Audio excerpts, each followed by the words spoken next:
My team grew from about 200 people when I started to over 1,000 when I changed roles. I realized LinkedIn was such an open place that maybe this is a place where I can bring some of this work to work. And I started just by leading a meditation session. I was terrified. One person came to my meditation session and I was in contemplation and I got what I call the full body yes, which happens to be the title of the book that I wrote. And that full body yes came with a little intuition, a little message. And that message was, maybe you can change work from the inside out. But my favorite Rumi quote is, yesterday I was clever and I tried to change the world, but today I'm wise and I'm working on changing myself. Every moment is a choice. If I can, quote, win this moment, right? If I can be love, if I can be joy, then all the moments strung together are going to be pretty awesome.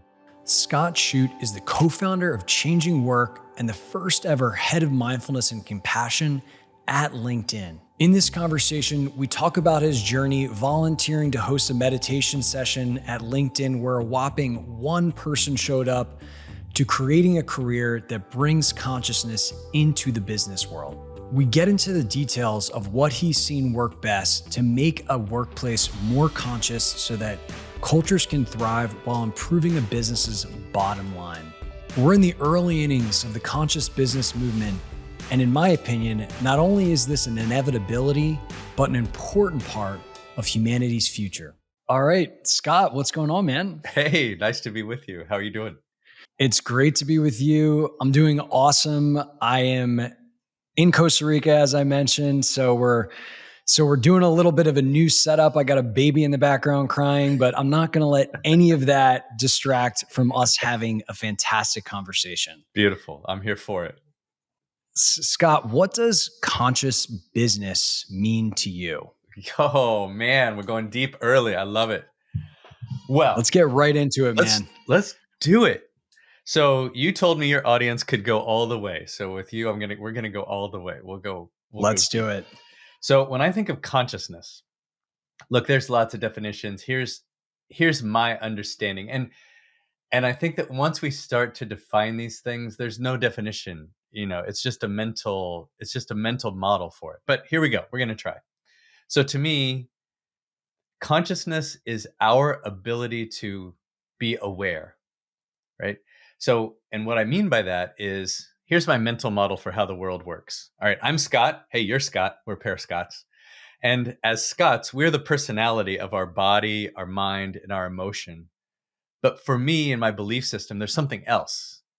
You could call it soul, you could call it energy, you could call it whatever that's beyond that. And for me, consciousness is our ability to be aware of that part of us. I would say that divine part of us. You could say the energetic part of us, whatever it is, to be aware of ourselves. And being aware of ourselves allows us to be aware then of others and be aware of what's going on in the world.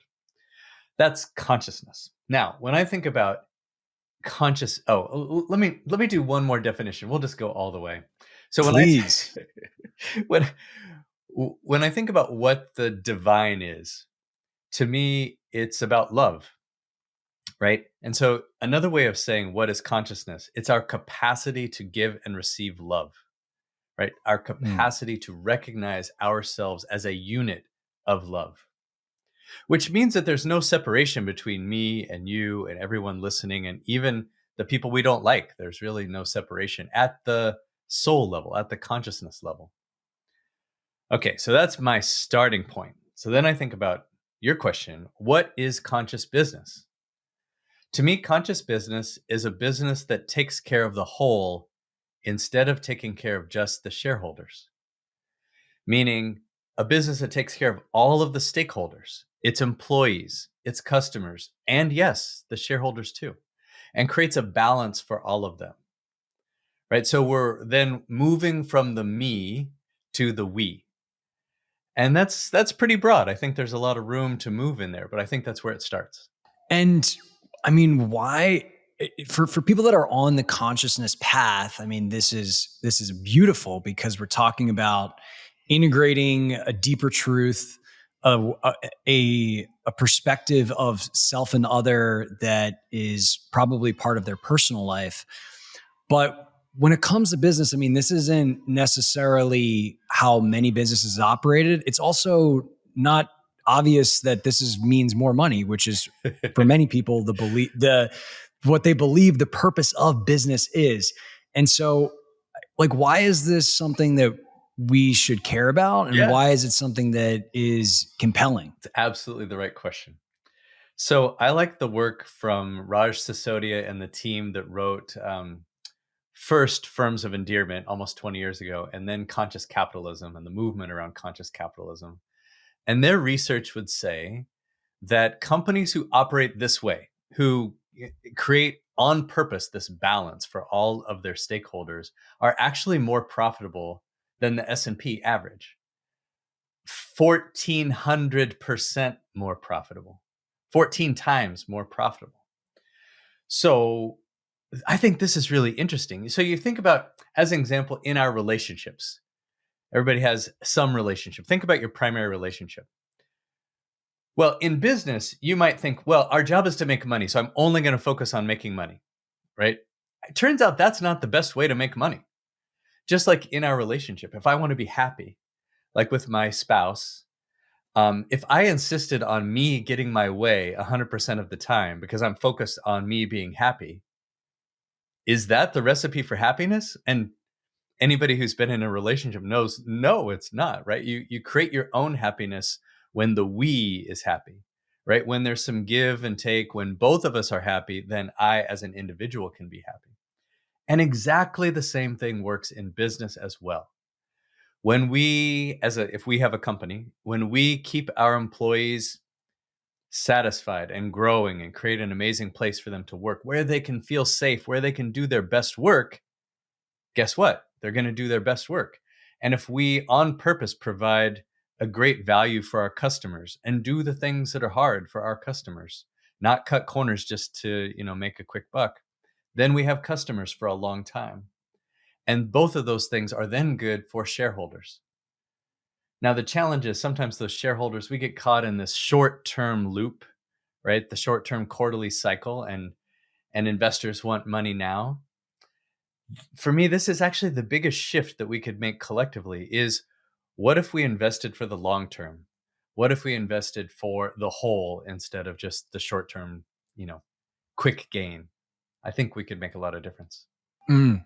Have one thing that comes up to mind? I agree. By the way, is there's these kind of manifestations that you talked about that are almost, I wouldn't say surface level, but like reasons why that makes sense, right? Mm, But then with this consciousness work, there's a deeper yeah, force that's right. behind this as to why this might work out in a beneficial way. And I'm curious what you think is going on there. Ah, I love it. We get to go all the way.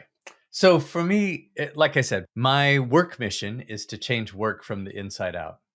But my life mission is even more than that. It's to help raise consciousness, right? To help us all be more aware of ourselves and each other. I think these are forces at play that are very deep.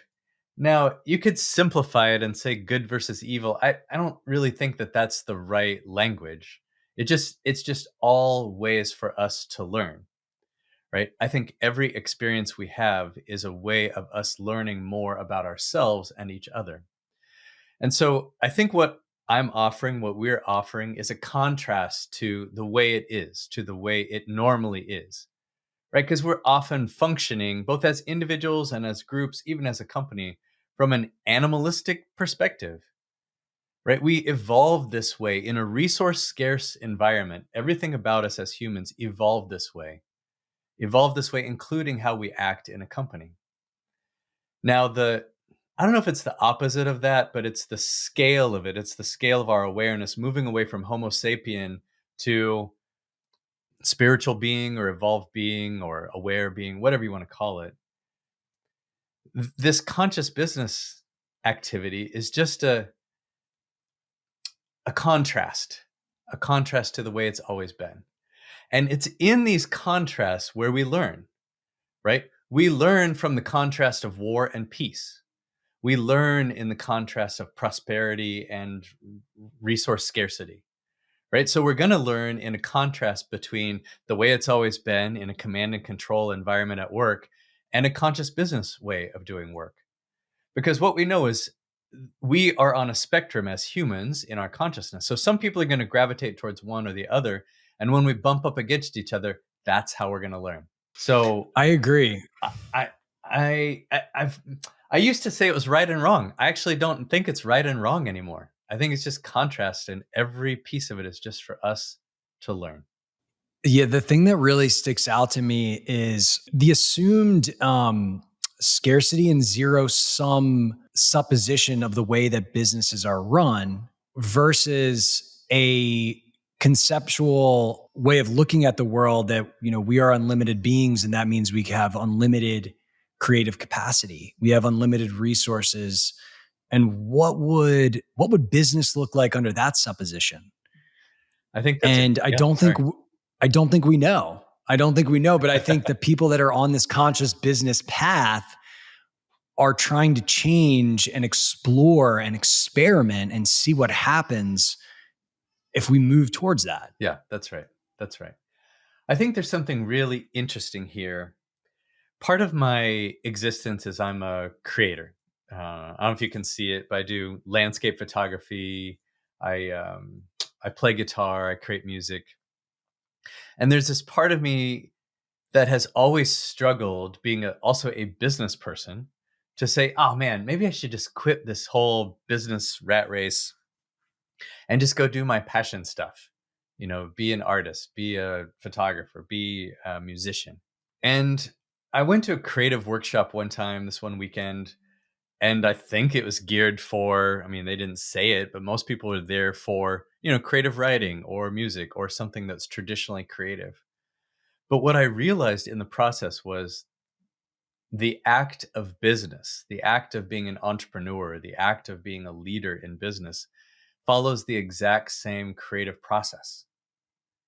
Right. And once I really sunk into that and viewed with the same passion my work and my entrepreneurial life as I was viewing my creation for photography or music, then it kind of unlocks something. And I think what you're saying is right, that we are unlimited beings. Of course, we live in a world where we've been trained to feel and be limited. But when we can unlock it and be unlimited, that is extraordinary. And yeah, what would it look like if all companies operated like that? If all leaders operated like that? Yeah, I think it's it's a big experiment, and you touched on something that's really interesting with this unlock that you had, because I know that a lot of people, myself included, they're in the business world, they're doing their business thing, and then they start to open up this side of their life where they start to explore, what am I? Who am I? What is this? What does this all mean? Right. And all of a sudden, there's this sense that the business world actually is no longer in alignment with them. And there's a sense of apathy towards it. And that Mm, they need to go they need to go be a spiritual teacher or a yoga right, person or something that's basically, oh, my career has to be spirituality because now right, that's the central part of my life. right. And I have my own thoughts on that, but I would be curious as to what advice or inquiry you would advise people or consider if they feel that way. Sure.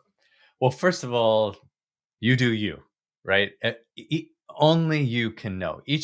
Only each one of us can know what the right answer is for us. So I'm not here to tell you, what to do, but perhaps offer something. Um, we need more. We need more people in business who are committed to the conscious business part of it. It's I spent so a little bit about my background. When I was 18 and trying to figure out what to do with my life, I was in contemplation one day, and it felt like a black or white choice. I was either going to move to New York and try to, be on Broadway, or I was going to get an engineering degree and go into business. Pretty radical, different things. And it was in the late 80s, and the movie Wall Street had come out, and the lead character was Gordon Gekko. It was all about greed is good. And this was my 18-year-old brain idea about what that meant. And it really did feel like a black or white choice. And I was in contemplation and I got what I call the full body yes, which happens to be the title of the book that I wrote. And that full body yes came with a little intuition, a little message. And that message was, maybe you can change work from the inside out. All right, I'm 18. What am I supposed to do with that? So I ended up getting my engineering degree. I went to college. And the whole time I'm in college, I was kind of like resistant, thinking, really? This is what I'm supposed to be doing? And then I went into business. I went into sales and customer service leadership, et cetera. And for 25 or 30 years, I kept kind of asking, going, I don't know if this is it. Like, I'm not sure if this feels right. But the message internally I kept getting was, no, no, no, stay. You're exactly where you need to be. And I was a bit frustrated. It was kind of like, really? This? And after 30 years, I found myself at LinkedIn and finally able to bring this work of consciousness, first as a volunteer and then as a full-time gig. I was the head of mindfulness and compassion programs, but I was able to bring it to the workplace.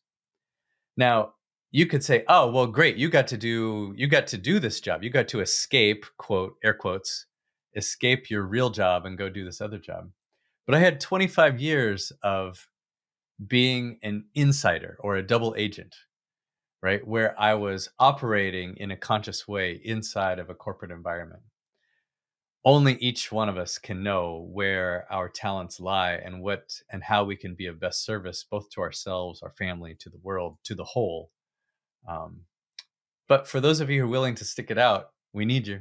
It's a beautiful story because, first off, you trusted your intuition, which I feel like is a lost art here in our very reason based society. But also, I think what many of us learn as we go on this path is that in order to serve, we kind of had to go through things. Mm, In order to shine our light in our particular context, we had to go through things and we just couldn't see it in the moment yeah, because we can't see totality. We can't see where things are going. that's right.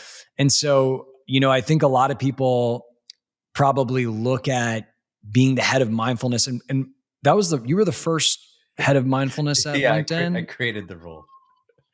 Yeah, they probably look at that and go, "Well, I want to go do that." And it's like, well, the funny thing is the probably the only way that that role could have been created is if someone had built a ton of domain expertise, internal trust, all of these things that were required to kind of position you to Yes, step into that. that's correct. That's correct. So a little bit background on how that all came about.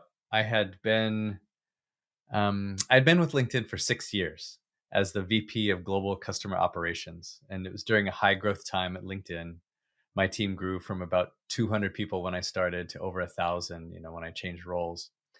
And early on, a year or two into it, I realized LinkedIn was such an open place that maybe this is a place where I can bring, some of this work to work. And I started just by leading a meditation session. And I mean, remember, I'm a VP, right? Up there at the company. I was terrified. I was terrified because, all the internal ego nonsense of like, what are people going to think of me? Like, what is this going to do for my brand? Are people going to take me seriously? Et cetera, et cetera, et cetera. And that first time there was one person there. One person came to my meditation session. I'm sure that dude was just as terrified as I was because I never saw him again. But the next week there were three, and then there were five, and then it was a regular thing. And then over time, a long time, I started to be known that I did this, and people would invite me to their event. So, as an example, the head of marketing would have an offsite with groups of 80 people going through it at a time, and I'd do meditations for them. Or the CFO would do a big finance meeting with 400 people and ask me to kick it off with a 10-minute meditation. And that just grew and grew and grew. And then for me, the tipping point was our CEO gave the commencement address at Wharton, very buttoned down Wharton, right? His alma mater, and talked about compassion. And I thought that was very brave. Like, what are people going to think about him, this big CEO, big important person talking about compassion? But he did. And then the next day he's on TV on Good Morning America. And this is all they want to talk about is compassion in leadership and compassion in business. And when he got home, I was thinking, oh man, it's time.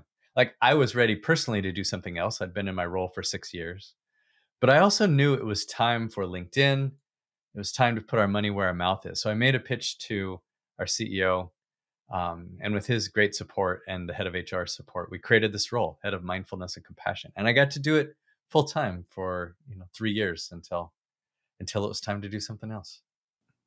So I have questions like practically, what did that end up Yeah, doing inside of the business? sure.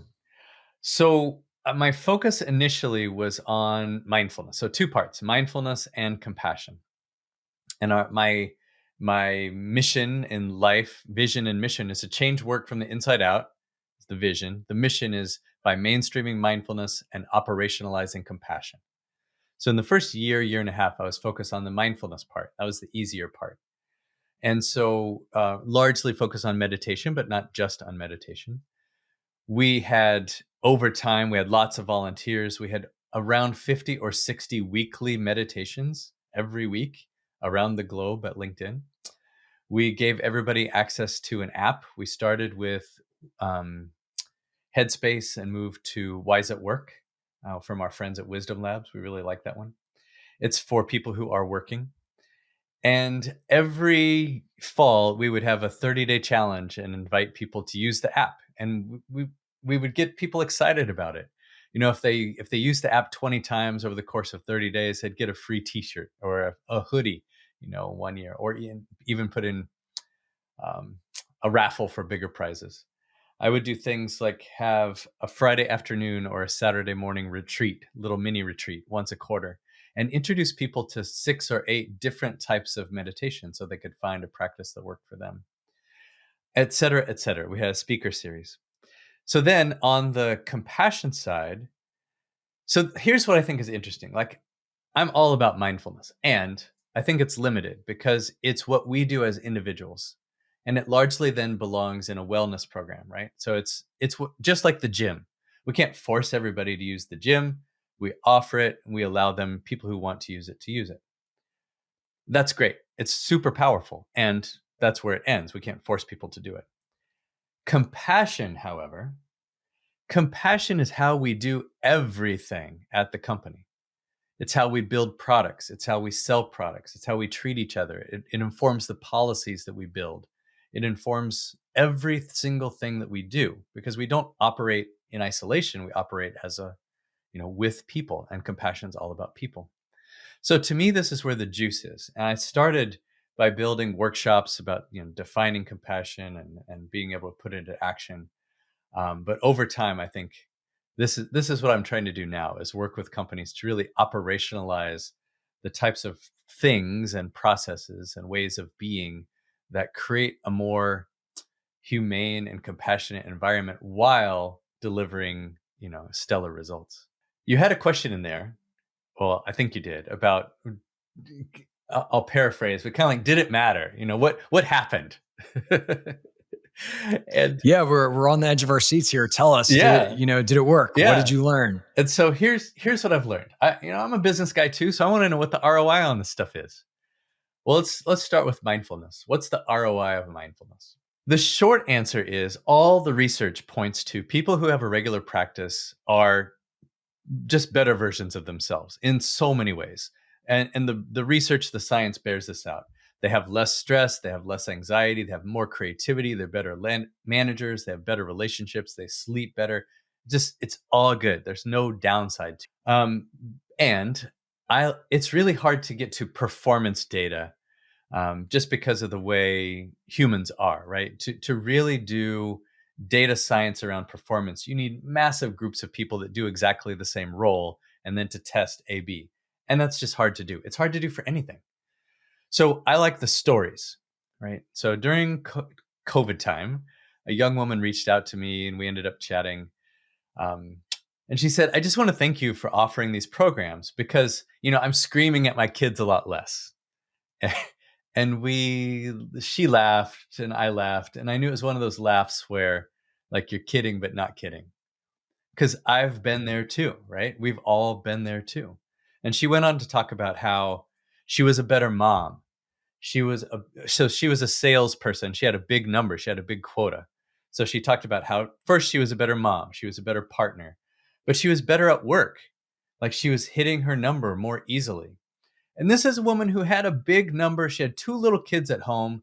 It was during the time when there was no daycare, so she was the daycare, trying to keep it all together. And so she essentially said, "Look, I'm a better version of myself because of these programs." And I said, "Well, that's it. This is why we do it. Doesn't every CEO, doesn't every head of HR want every one of their employees to be a better version of themselves?" Right? Isn't that the best investment you could make, for your employees? So there's that. On the compassion side, I'm not saying that I changed LinkedIn's culture on the compassion. It was already very compassionate place. I feel like my job was to be like a like an investigative reporter and find out what are the things that made it so great. And again, I'll cite the Raj Sisodia work of Firms of Endearment, but it goes back to when companies really get it, when they really create a great environment for their employees, they create great value for their customers and some value for their shareholders, they do better and everybody's happier. And we definitely saw that at LinkedIn. That's beautiful, man. Yeah, compassion is such an interesting thing to try to measure and quantify, because it's a feeling, right? Yeah. It's a way of being. It's a way of looking at others. I have some interesting fun facts about compassion. Please share. I love factoids. We talk about empathy and compassion. And for the longest time I had this definition of compassion that is empathy plus action equals compassion. And I think it's close, but it's not quite it. Um, my business partner and I came up with a definition we like. We talk about compassion is 3 things. It's the capacity for these 3 things because our capacity ebbs and flows minute by minute almost. And the 3 things are first, awareness of others, a mindset of wishing the best for them, or a mindset of kindness towards them. And the third is the courage to take action. So awareness, mindset, courage, or awareness, kindness, and courage. Now, when we think about empathy, what's really interesting is people talk about nurses or doctors or people who work in really tough environments getting compassion fatigue. But I think what they actually mean is empathy fatigue. Because here's what we found out about empathy. When we feel empathy, it comes from that part of our brain, which is fear based, our fear based response system. It's kind of like if we're watching the news and we see bad things happening in the world, we see war, whatever, we can put ourselves in that person's shoes, and that's very valuable. And we can feel what they feel or some sense of it. But in this case, it comes from that part of our brain which doesn't want us to do that, right? We don't want to go through that. So it's like, oh man, that looks really hard. I'm glad I'm not going through it. And that comes from the fear part of our brain. And if you have too much of that, you just be in overload on your nervous system. But when we have compassion, compassion is, oh, I can see what that person is going through, and I have a warmth towards them. I have, essentially you could call it love towards them. This kind of unconditional warm love or warmth towards them. That is a place that can never be diminished. You can never be overtaxed on that part of your brain because it comes from the part of our brain which is exercised when we feel and experience love. And so I think this is something really interesting to watch ourselves as a kind of a fine tuning of what is this that I'm experiencing towards this other person? Is it fear based or is it compassion based? Before we get into this conversation, I want to ask you to join this amazing community of consciousness explorers. This whole idea of pursuing expanded consciousness and the boundaries of human potential while living a modern life is relatively new, which is why we interview revered masters, teachers, experts, and practitioners to help you on your own journey. To stay up to date on the latest conversations, simply click subscribe below and you'll be notified each time a new episode comes out. I am so grateful for all of your support and comments. I love reading them. Now let's dive into this conversation. When a company comes to you now, and we can talk about the work you're doing at Changing Work, and says, hey, we want to make our employees more compassionate, what have you found to be successful mechanisms in order to further that? Sure. The main thing I do is, well, I do several things. I do talks, I do coaching. The talks are kind of like fire starters. I'll do a keynote at a gathering, a sales conference, or a conference of leaders or whatever. And it's kind of a fire starter to really, shake people. And what I would say is the truth is, like, I don't know that anybody's talk ever changed the way people operate. It might change some thinking, it might, warm their heart for a while. So what's really powerful is to get in and work with leaders, either as an executive coach, and really get in and help them drive not only their own thinking, but some of their processes and some of the ways that they work to really change them.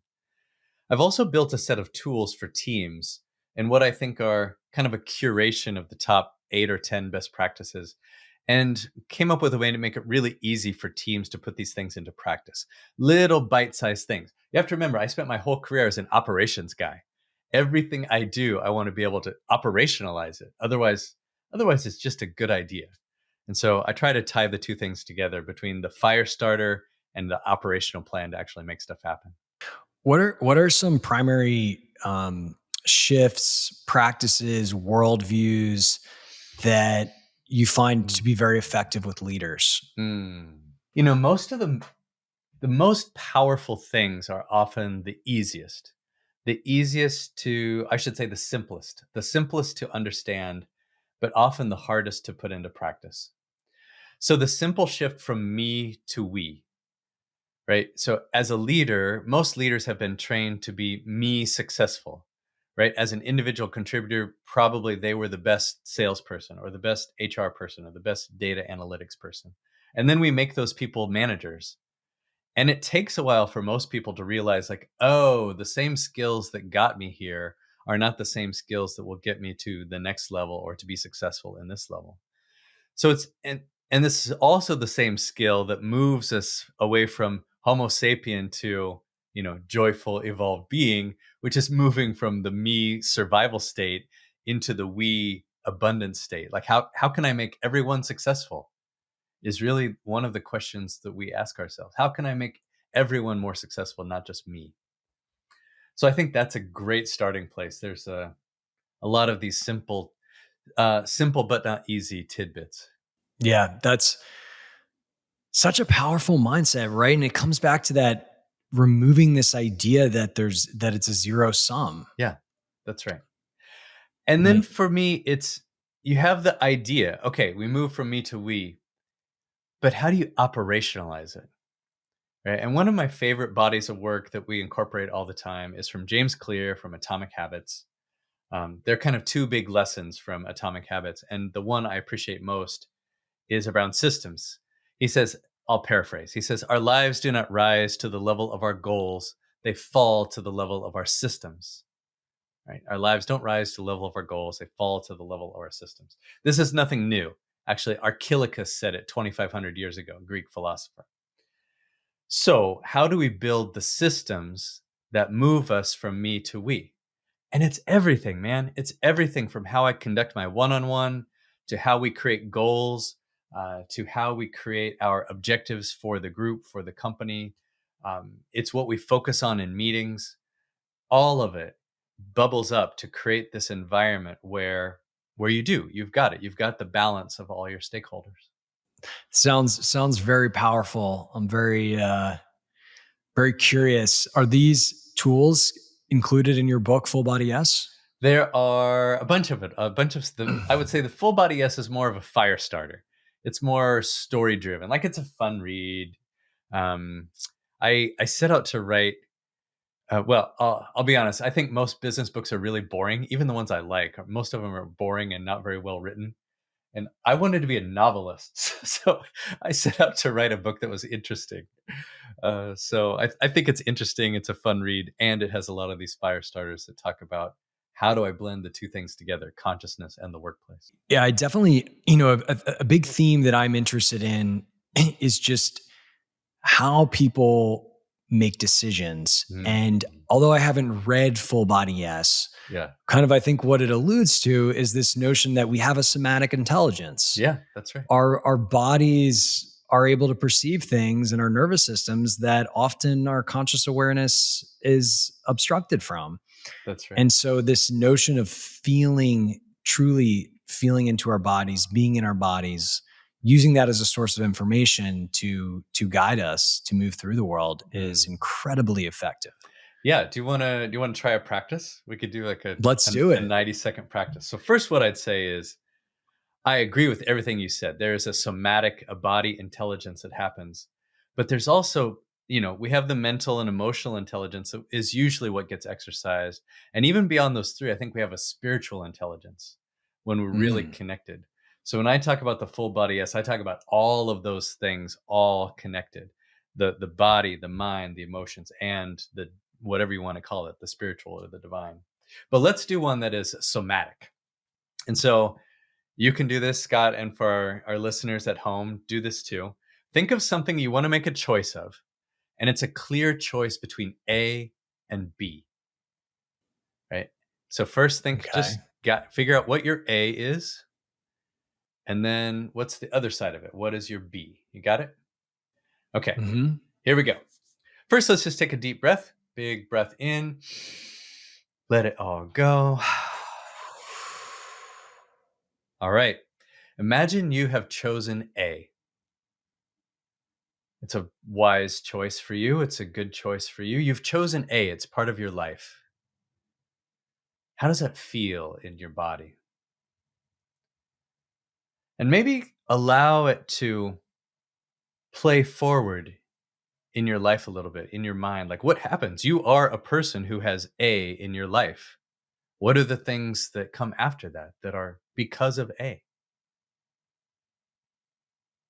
What is it like to be a person with A in your life? And really get a sense of that, how that feels in the body. All right. Let's let that go. Maybe think of something different. Think about a orange rhinoceros for just a second. All right, now let that That's go. a good visual. Now take one more breath in and out. And now imagine that you've chosen B. B is a choice in your life, a good choice for you. And imagine what it's like to have B in your life. And maybe let that play out. What's it like to have B in your life over time? What other things does this allow? You are a person with B in your life. And just notice how that feels.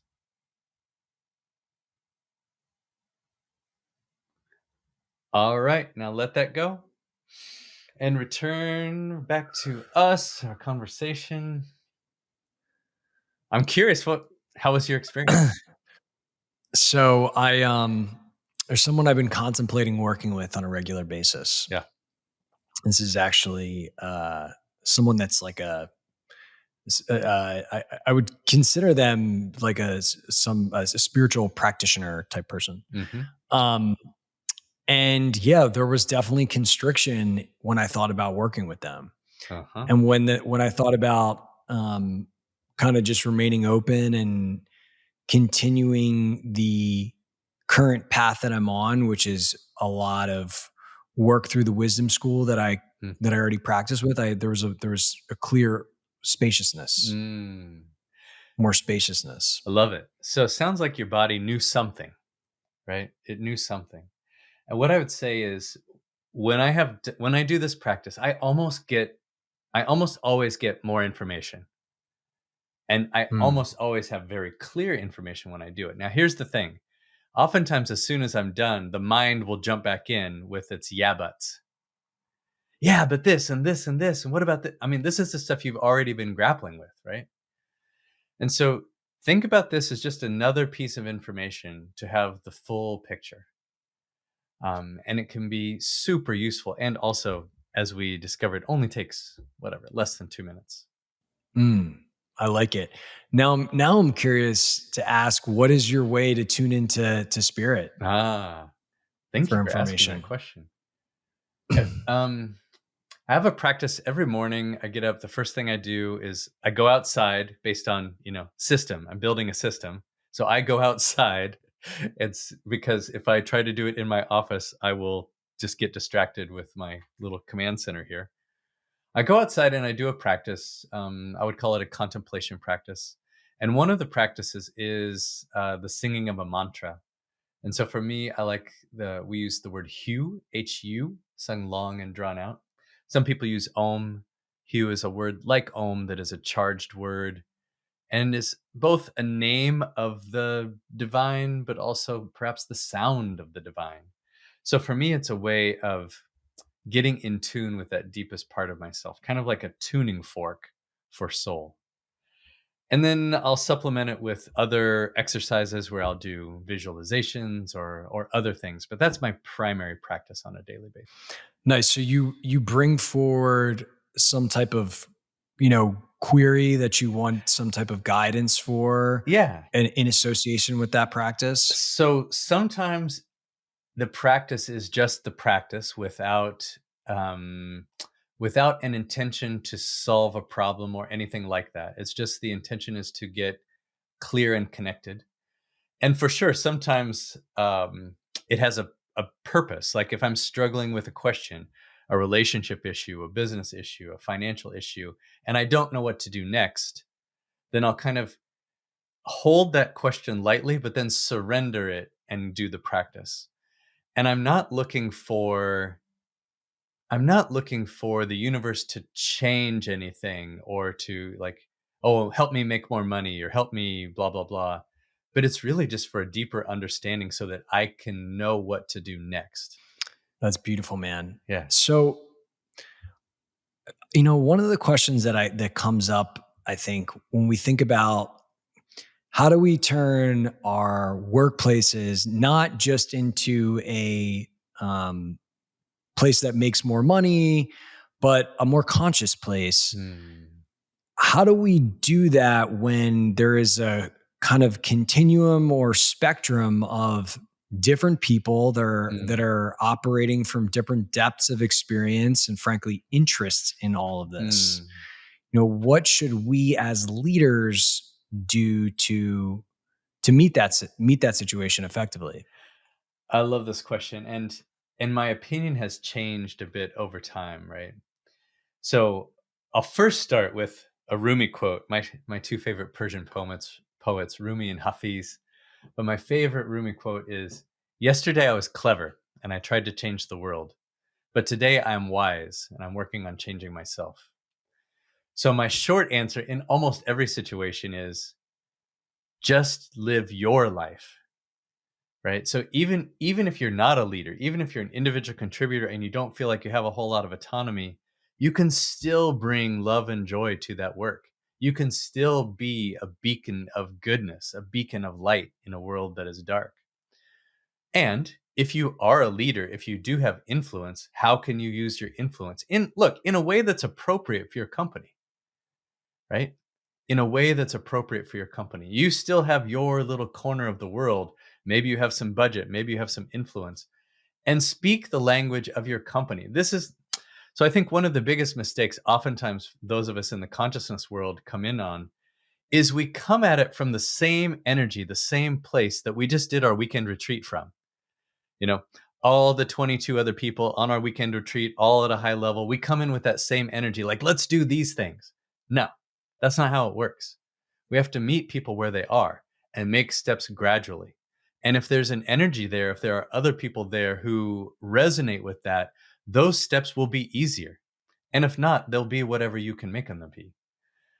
And I don't think that there's no should.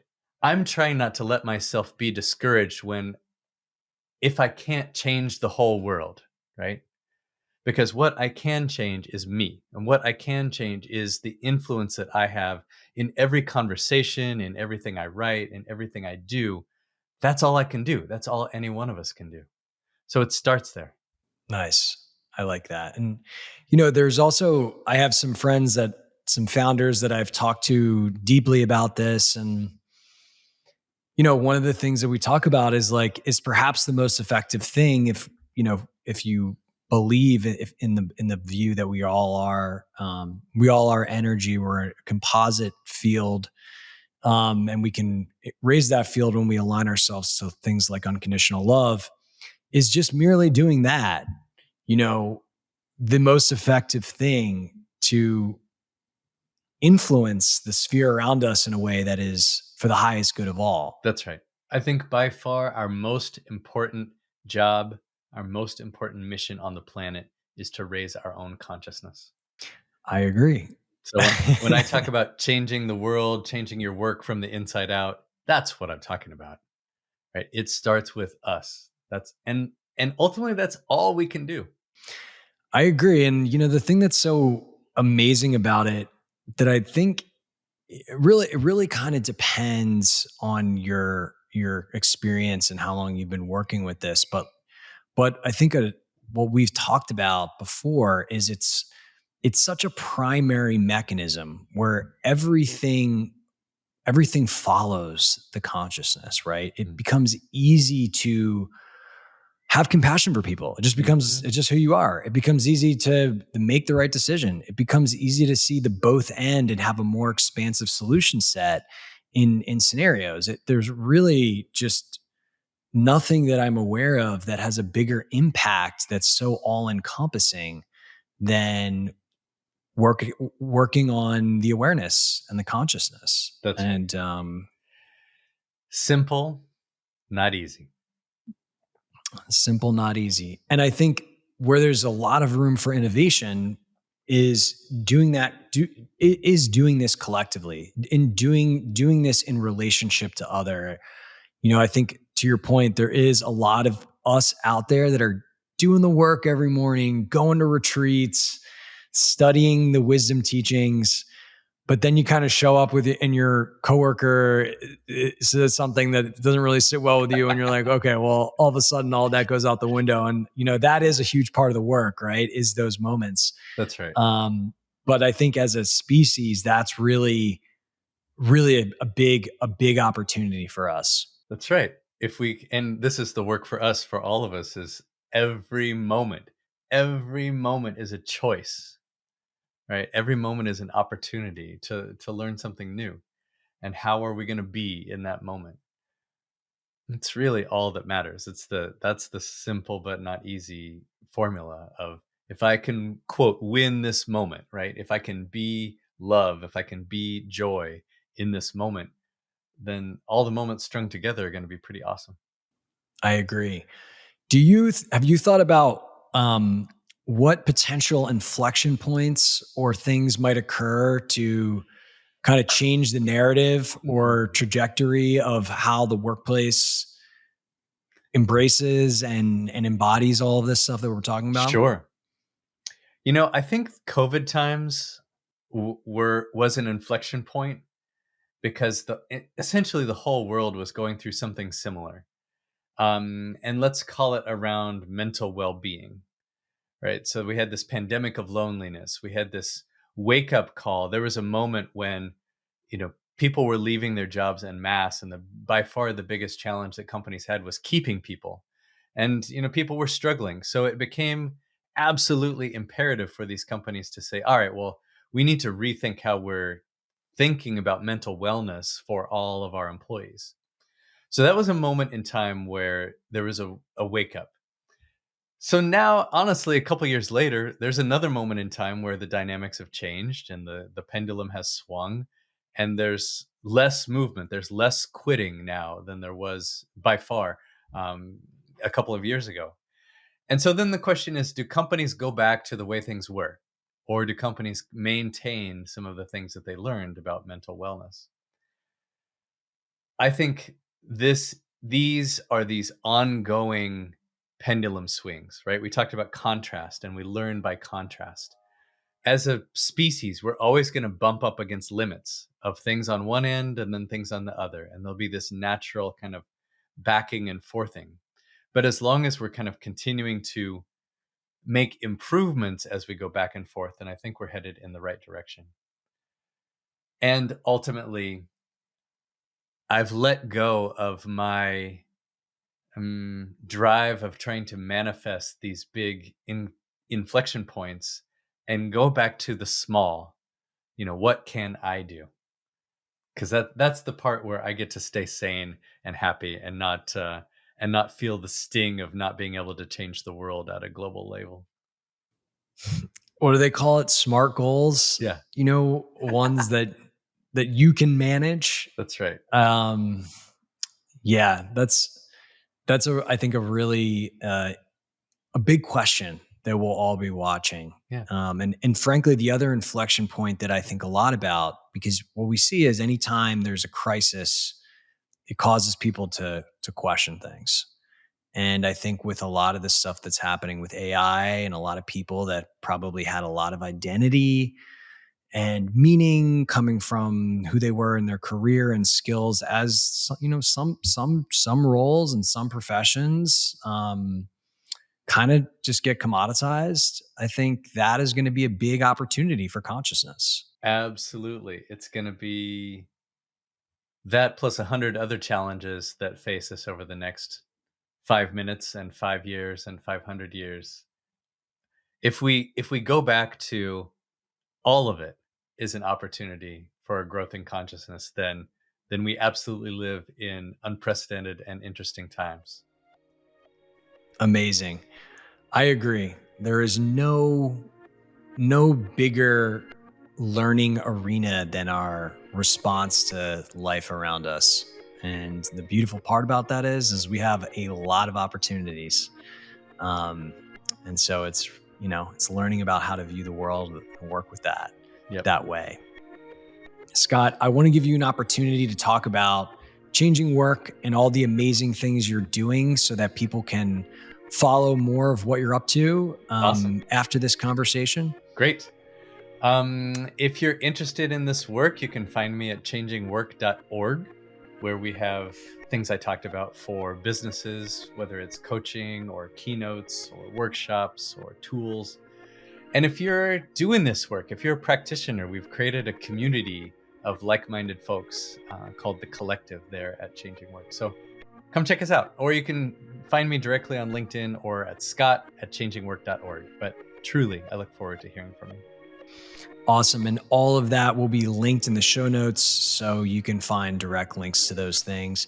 Scott, it's been a really fun conversation. I love everything you're putting out in the world. And yeah, I just hope for more people that are in business, if you're listening to this and you're on this path, keep going. Um, you know, keep carrying the torch. Thanks very much. Thanks for having me. You're welcome.